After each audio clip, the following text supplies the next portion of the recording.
Salut à tous, salut à toi. Aujourd'hui j'ai envie de te parler des huiles essentielles et des huiles en général. Ça va bientôt faire 2 ou 3 ans que j'ai remplacé la plupart de mes produits de beauté par des huiles ou des huiles essentielles et tu vas voir que c'est beaucoup plus sain vis-à-vis de l'organisme ou de l'environnement. Je commence tout de suite avec l'huile essentielle de Palmarosa qui est en fait un déodorant naturel. T'as juste à mettre une goutte sous chaque aisselle et tu ne sentiras plus du tout de toute la journée. Donc bien sûr tu vas transpirer mais il n'y aura aucune odeur. Il faut savoir que l'huile sent extrêmement fort, c'est une odeur assez désagréable mais qui s'estompe extrêmement vite, donc ne sois pas surprise ou surpris la première fois que tu l'utilises. Je continue avec le démaquillant en te parlant de l'huile d'amande douce. Tu mets 2 gouttes sur un coton, un peu d'eau et ça va venir démaquiller ton visage. Il faut savoir aussi que l'huile d'amande douce est une des huiles les plus hydratantes au monde. Du coup, en te démaquillant, tu vas pouvoir à la fois hydrater ton visage et tes cils qui vont être beaucoup plus denses, beaucoup plus épais. Et pour vous les filles, ça vous fera des économies en mascara. Donc voilà pour le flacon d'huile d'amande douce. Vous avez aussi d'une autre marque ici. En parlant d'huile hydratante, je continue avec l'huile d'argan qui est aussi une des huiles les plus hydratantes avec l'huile d'olive dont je te parlerai tout à l'heure, que tu peux aussi utiliser sur le visage, sur le corps mais aussi sur les cheveux pour faire des masques et pour hydrater tes cheveux et leur redonner de l'éclat. C'est la même chose pour l'huile d'olive, extra vierge. Je continue pour les cheveux avec l'huile de ricin, donc c'est cette huile qui est extrêmement grasse. C'est une huile qui en fait renforce le cheveu, va venir hydrater ta chevelure et aussi favoriser la pousse des cheveux ou des poils. Donc ça marche extrêmement vite et tu vas avoir des résultats très vite puisque c'est une huile qui marche extrêmement bien.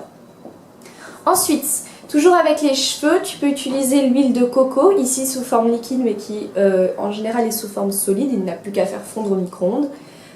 Tu peux faire des masques pour tes cheveux avec du jaune d'œuf, tu peux faire avec de l'avocat, de l'huile d'olive, de l'huile de ricin. Moi je l'utilise pour faire des masques anti-cellulite sur les jambes et donc je te ferai une vidéo d'ailleurs.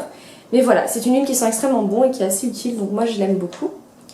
Ensuite il y a l'huile de jojoba que tu peux utiliser, donc pour les cheveux gras, il faut masser sur les racines avant de se laver et pour les cheveux secs, tu fais un masque avec une serviette humide et ça va renforcer tes cheveux et les dessécher.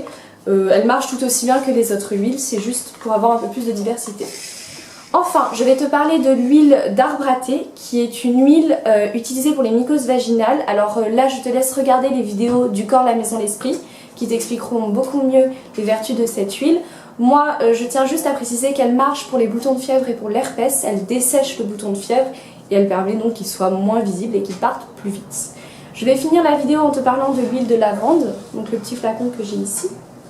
Alors, c'est une huile en fait qui est répulsive pour les poux, c'est-à-dire que moi je l'utilisais quand j'avais des dreadlocks, ma hantise c'était les poux, du coup j'en mettais 2 gouttes dans la nuque et ça permettait d'éviter d'avoir des poux, notamment quand on voyage dans des pays en forêt tropicale par exemple, et c'est extrêmement utile et ça marche extrêmement bien, donc je la reconseille aussi, voilà, l'huile essentielle de lavande. Donc voilà, j'ai fini cette vidéo, je t'ai un peu parlé de mes huiles, tu vois qu'il y en a de toutes les sortes, de toutes les marques, bio ou pas bio d'ailleurs. Je te conseille d'utiliser sur une petite partie de ta peau avant de t'en badigeonner le corps ou le visage car tu peux avoir des allergies et tu peux bien évidemment te renseigner en magasin. Et moi je te quitte, je te retrouve pour une prochaine vidéo qui sera peut-être un court-métrage ou une vidéo toute simple. Je te laisse me suivre sur Instagram sur la page Globetrotter Peace qui sera en barre d'infos et je te dis à bientôt.